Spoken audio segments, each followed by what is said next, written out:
That's why this morning I led a coalition of 18 states, the District of Columbia, and the city of San Francisco in suing President Trump and his administration for the unlawful order he signed yesterday that rewrote the Constitution, upended centuries of precedent, and denied residents in our state and across this country the right that they have in the Constitution to birthright citizenship.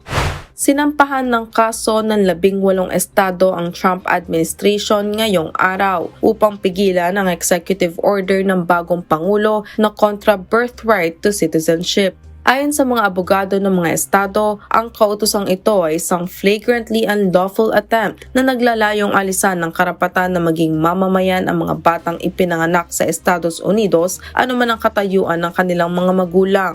Ayon sa executive order na may titulong Protecting the Meaning and Value of American Citizenship, hindi dapat mabigyan ng US citizenship ang mga ipinanganak sa loob ng US o jurisdiction nito kung una, unlawful o illegal ang pagpasok ng ina nito sa bansa at ang ama ay hindi US citizen o lawful permanent resident sa bansa. Ikalawa, kung ang ina nito ay legal na naninirahan sa Amerika ngunit temporary lamang ang hawak na dokumento gaya ng tourist visa, student visa, work visa at iba pa at ang ama ay hindi US citizen o lawful permanent resident sa panahon ng kapanganakan.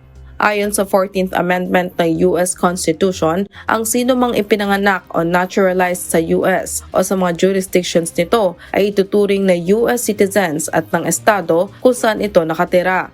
Ngunit hindi kasama dito ang patungkol sa immigration status ng mga magulang ng bata. Nilagdaan kahapon ni President Trump ang executive order at sisimula ng enforcement sa February 19 kung hindi pipigilan ng korte. It's ridiculous. We're the only country in the world that does this with birthright, as you know. And it's just absolutely ridiculous. But, we'll see. We have very good ground. People have wanted to do this for decades.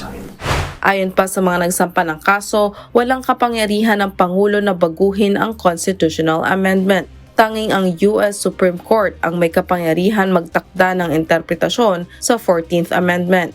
Pahayag naman ni California Attorney General Rob Bonta, maapektuhan ng libo-libong ipanganganak na bata sa US sa taong ito at sa 2026 kung hahayaang maging epektibo ang executive order ni Trump. If allowed to stand, this order would endanger thousands of US citizens who will be born in the next year.